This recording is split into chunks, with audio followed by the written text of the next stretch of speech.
আসসালামু আলাইকুম। যারা বলেন যে তরমুজে কি খাবার দেয় আমরা এগুলো খেয়ে বিষাক্ত জিনিস খাই। কিন্তু আসলে বিষাক্ত জিনিস আমরা খাই না। কারণ হইছে তরমুজে যে খাবারগুলো দেয় সেগুলো হইছে আসলে সবসময় ব্যবহার করা হয়। কারণ যে জিনিসগুলো ব্যবহার করা হয়, শোনেন, একটা মানুষ যদি আপনি নিজে না খেতে পারেন তাহলে আপনি অন্যকে খাওয়াতে পারবেন না ওই জিনিসটা, যদি আপনার বিবেক থাকে। তাহলে আমরা তরমুজে যে খাবারটা দিই সেই খাবারটা আপনারা কিন্তু সবাই খান সবসময়। এ কারণে এটা সব জিনিসে ব্যবহৃত হয়। কারণ ধানে দেয়, পানে দেয়, ডাইলে দেয়, সব জিনিসে দেয়া হয়। কারণ এই যে ড্রামগুলো ভরে তারপরে আমরা আস্তে আস্তে তরমুজের গোড়ায় এগুলো দেয়া হবে।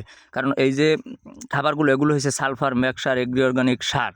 এগুলো এমনি কিছু না। এগুলো যদি আপনি ব্যবহার করেন তাহলে আপনার শারীরিক ক্ষতি হবে না বা আপনার কোনো কিছুতেই ক্ষতি হবে না। কারণ যদি ক্ষতি হয় তাহলে সেগুলো ব্যবহার করা ঠিক না। কিন্তু আপনারা অনেকে মন্তব্য করেন যে তরমুজগুলো যা দিয়ে ফুলানো হয় সেগুলো হয়তো বা খাবার জন্য অনুপযোগী না। ভাই, খাবার জন্য যেগুলো অনুপযোগী সেগুলো আমরা ব্যবহার করি না। কারণ প্রতিটা মানুষ এগুলো খায়। কারণ আমিও আমার নিজের ক্ষেত থেকে কিন্তু এই তরমুজ খাই। কারণ আমি যদি না খেতে পারি তাহলে আপনাকে আমি কীভাবে খাওয়াবো? আমি তো আমার ভালোটা বুঝি।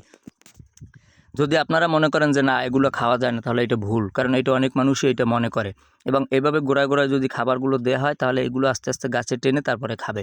কারণ গোড়ার খাবারগুলোই হয়েছে সবচেয়ে উত্তম। কারণ গাছের পাতাছে আপনার গোড়া থেকে খাবার বেশি টানে, শিকড় থেকে। যে কারণে আমরা শিকড়ই খাবারটা বেশি দেওয়ার চেষ্টা করে তরমুজ যে সময় বড় হওয়ার শুরু হয়। আর বড় হওয়ার যে সময় শুরু হয় সেই সময় আমরা গাছের গোড়ায় যদি খাবার না দিই তাহলে এই ফলগুলো বড় হবে না। আপনারা যে বড় ফলগুলো চান সেগুলো তো দেয়া যায় না। কারণ সেগুলো ছোট ছোট ফল হবে। ছোট ছোট ফল হলে তো মানুষ কিনতে চায় না ভাই। একটা মানুষ পরিশ্রম করে তারপরে এগুলো বড় করে, ফলগুলো তৈরি করে। কিন্তু যদি ফলগুলো তৈরি করা না যায় তাহলে তো আপনার বড় ফল না হলে কেউ কিনতে চায় না। কারণ আপনি একটা লোকের কাছে বিক্রি করতে গেলেও আপনার একটা ফল বড় চাই। তাহলে আপনারা যদি বড় চান তাহলে আপনি কীভাবে এই ফলগুলো বড় করবেন?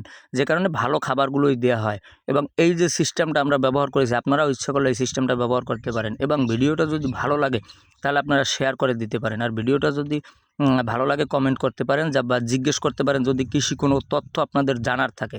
এর ভিতরে কিন্তু কষ্টের ভিতরে আবার একটু বিনোদন নিলাম। কি বিনোদন নিলাম? আমরা যে জায়গায় কাজ করি সেই জায়গায় এক বিবাহ। কিন্তু বিবাহের ভিতরে সবচেয়ে আশ্চর্য বিষয় হলো কি, এদের যে সামনে জামাইয়ের সামনে যে টেবিলটা দিছে সেটা কিন্তু ভেঙে পড়েছে জামাই আসার পরেই। এখন আপনারা বলেন যে এই যে জামাইয়ের কি অলক্ষণীয় হবে? না, এটা জামাইয়ের কোনো অলক্ষণীয়তা হবে না। কারণ এটা আসলে ঠিক না। কারণ এগুলো আমরা যে কুসংস্কার হিসেবে ব্যবহার করি সেগুলো সত্য। এবং এই যে আমার এই জায়গায় যে কাজ করে সবাই কিন্তু মুরুব্বি। আমার একজন চাচাও আছে এই জায়গায় কিন্তু। কারণ সে সবাইকে দিক নির্দেশনা দেয়, সেই অনুযায়ী কাজ করে। আর যদি সবাই দিক নির্দেশনা না দেয়, কারণ ভাই ছাড়া গরু কিন্তু আপনার ভালোভাবে চলে না আর ভালোভাবে সারে না। আর কিন্তু বাঁধা গরু কিন্তু ভালোভাবে সারে এবং চলে। কারণ বাঁধা গরু খাবারটা ভালো পায়। এই যে খাবারটা দেখতেছেন এইটা আসলেই পিওর এবং গাছের জন্য খুব উপযোগী। গাছের জন্য যদি উপযোগী না হয় তাহলে কিন্তু পারা যায় না। কারণ আমরা এইভাবে বালতি ভরে তারপরে নিয়ে তারপরে আমরা করছি। আবার এই যে পানি দিয়ে মিক্স করে তারপরে খাবারগুলোকে একত্র করছি। খাবারগুলোকে একত্র